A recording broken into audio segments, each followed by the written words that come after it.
Hello, my friend. I'm Cookie Rosenblum, your master weight loss coach and author, and I am here to help you stop overeating. This is episode 289, where we're going to answer 3 of your most commonly asked questions. That's right, these are listener questions that were written into me that I'm going to give you examples of what we do in our Freedom Group calls today. I'm going to answer those questions just as if I were talking to you on the phone, on Zoom, or in person.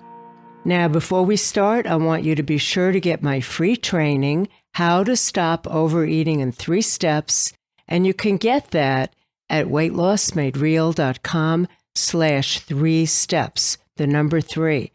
Because you know this, you need to stop overeating if weight loss is your goal. So let's dive into our coaching session today. Let me tell you the 3 questions I have that I'm going to cover for you today, and there's a good chance that these are some of the things that you're struggling with yourself. Our first question comes from a listener named Robin, and she's saying, there are so many things I need to change and work on with my eating and my weight that I'm overwhelmed and I don't know where to begin.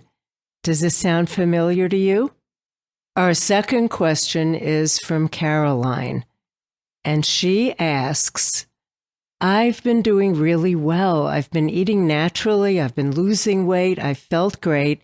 And then suddenly I began slipping, and now I'm back where I started. Help. And that's what we're going to do today, Caroline. And here is question number 3 from Sandy. I'm getting close to the weight range that I want to be. I know I should be excited. I know I should be grateful and proud. But instead, I am full of worry. How will I maintain this? I can't be strict for the rest of my life. I chose these 3 questions for starters out of many because I know that what most of us struggle with is what you struggle with. And if you can learn from somebody else's question and answer, that will help you tremendously.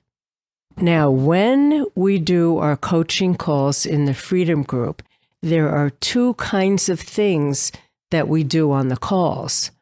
One are questions and answers, where someone asks a very simple question, like, how much water should I drink? And after coffee, I'm not hungry anymore. Those are simple questions that require simple answers. And then there are coaching questions where we speak together on Zoom and we go back and forth and you ask your question and then I discuss it with you and show you different ways of looking at it and help you out of struggle mode.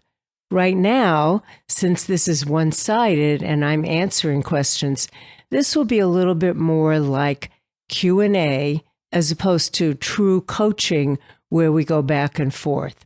So listen in as we talk about where to begin, what do I do after I've slipped, and how do I maintain a weight loss? Because I can promise you, at some point, these are things that you have or will struggle with. So first, let's talk to Robin. There are so many parts of eating and weight loss and how she feels about herself and her body that she doesn't know where to begin. Here's what I want to say to Robin. Almost all problems are fixable, but we can't lump everything all together and then expect to come to a conclusion or come to an answer or a solution. So the first thing we want to do is take your problem, take your struggle, and divide it into parts. Now, since the Freedom Group program and what I teach and how I work is divided into 3 simple parts, eat, think, and love, that's how we're going to look at the problem that Robin has written into us, where to begin. So the first thing I want to do is suggest that you start thinking about your struggle in terms of how are you eating? How is your mindset? What are you thinking?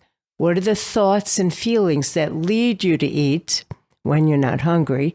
And the love part is, how do you take care of yourself if you do it all?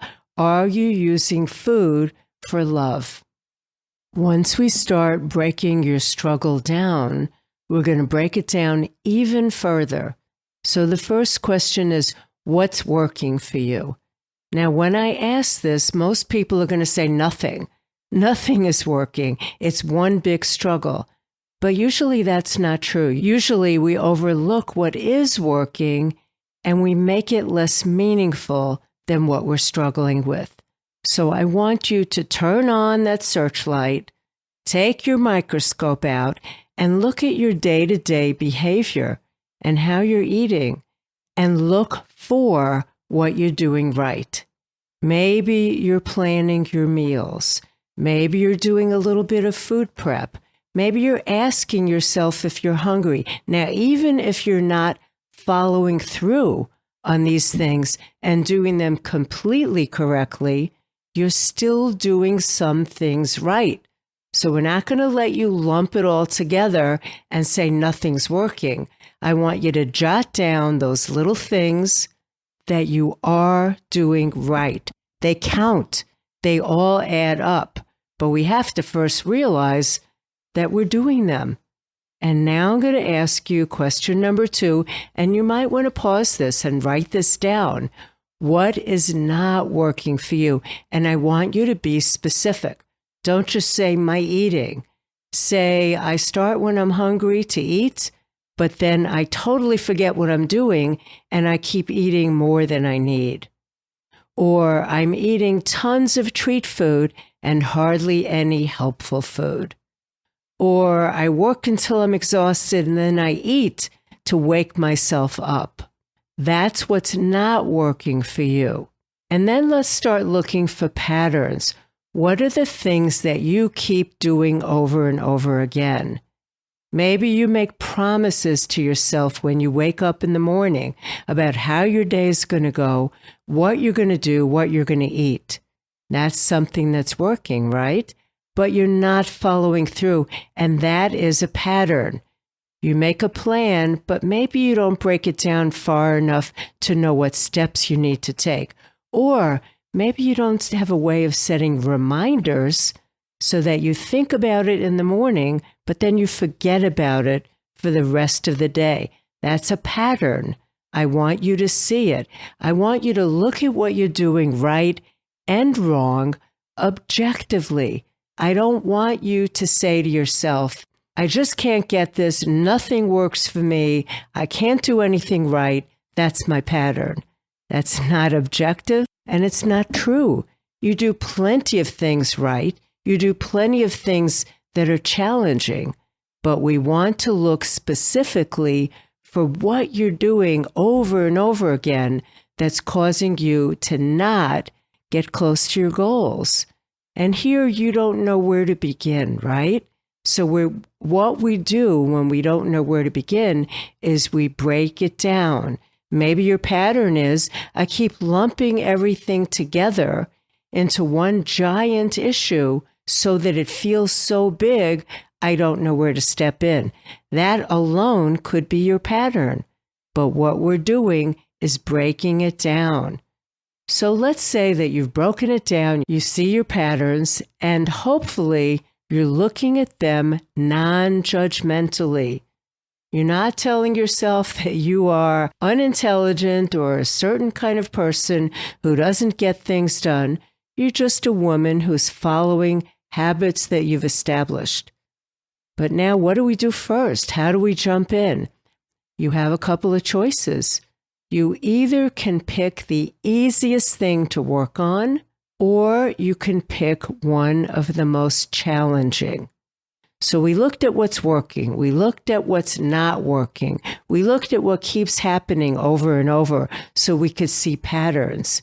You could even look at what used to work for you, but no longer does. Maybe you had the beginning of a new habit that you could jump right back into to start changing the way you eat, and then things happen that brought you back to the same old thing. So, do you want to start with the easiest thing first, or do you want to start with the most challenging? One of the easiest things you could do once you identify what you're not doing is find a way to remind yourself several times a day to do that thing. That's an easy thing to set up. But what's also one of the most challenging, because sometimes the most challenging will give you the biggest win you could get, where you really feel a difference.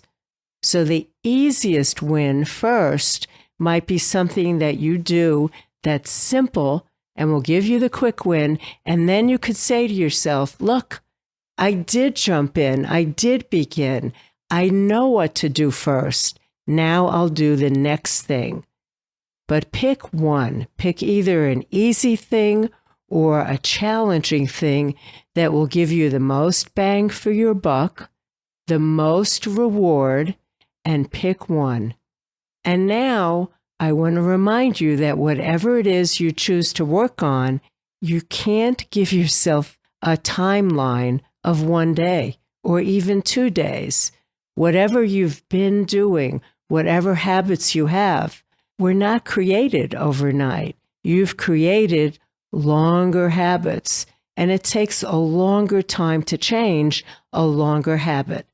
Remember those pathways in your brain. The longer you've been doing anything, the stronger that pathway is. So now we're going to keep breaking it down again and again and again until the steps that you want to take to work on either the easiest thing or the hardest thing are so tiny that they're almost impossible to not do. They're so tiny that when you think of them, you say, well, of course I can do that. And that is how you start. You break it into tiny, tiny steps and give yourself a good amount of a timeline to do them. So you're doing the tiny step. Make sure that you know that you can clearly identify how you'll know you did what you said you were going to do. How will you be able to check it off your list? It has to be very specific. A goal is not you saying, I'm going to be good today. It's too vague. It's too general. It's going to be something like, I will set a reminder on my phone several times a day to see if I'm hungry. Or I will use a timer every time I sit down to eat so that I'm eating a little bit slower so I could tell when I begin to get full. So if you don't know where to begin with your eating problem, go back and listen to this answer to this first question again until you see exactly what you want to work on and start taking those little steps to do it.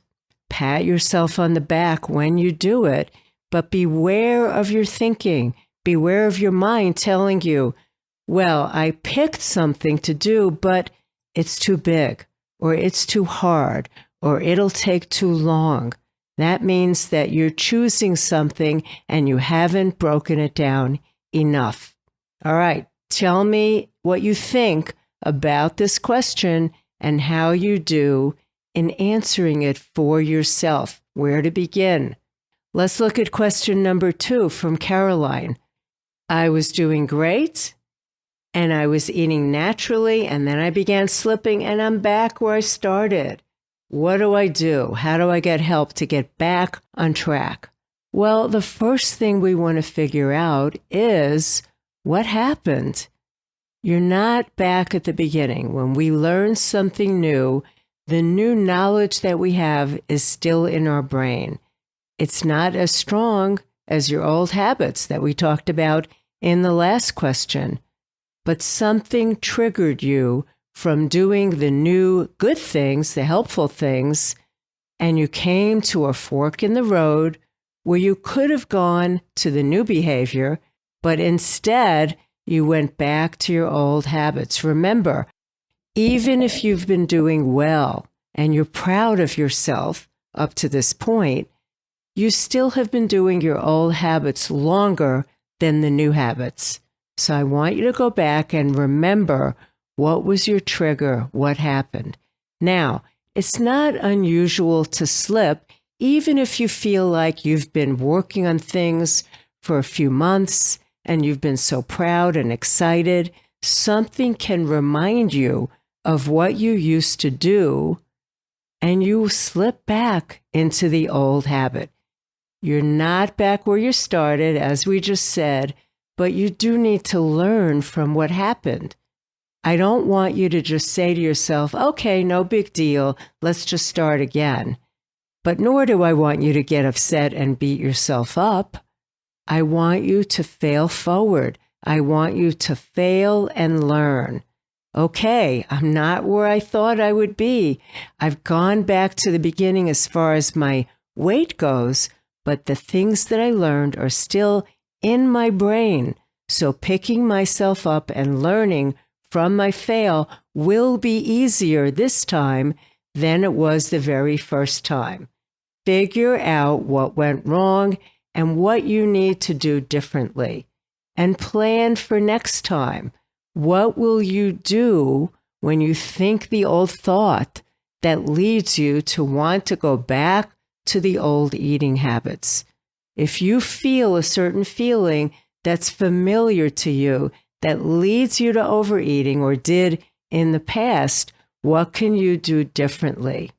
I want you to imagine this same scenario that led you down the old path of regaining that weight. Imagine that scenario and imagine it coming up again. And imagine this time going down the other fork in the road, the other path, where you don't give in to the old strong habits, but you correct yourself. You reframe what's happening and you're able to continue on your new path. I don't want you to dread old urges coming up. They will. Our brain is full of all the old things we used to do, especially if we've done them for a long time. But if you know what to do when they come up, you're fine. We can't prevent them from coming up forever, but they will get softer and weaker and quieter, and eventually they will mostly be gone. So don't avoid situations that used to trigger you, and don't pray that this will never come up for you again. Just imagine how you will handle it next time. And again, not an overnight thing to change a habit. All right, ready for question number 3. How to maintain weight loss. Do you have to be strict for the rest of your life? Now, the answer to this is it depends on how you lost your weight. If you lost weight by dieting only and focused on what to eat and how much to eat, then you will really need to continue to watch what you eat. If you didn't figure out why you were overeating, where the urges came from, or what drove you to eat when you weren't hungry or go beyond enough, then those thoughts, those patterns, those habits are still in your brain. So they're still going to come up for you, and you're still going to be focused on what to eat, the foods, the portions, trying to do it all perfectly. What will happen if you travel or go to a party or a friend sends a food gift to you? You're still focused on eat, but you're not addressing why you want to eat more than you need. So if you lost weight from a diet, sadly, I'm going to say probably yes, you will have to keep focusing on what you ate and what you're going to eat.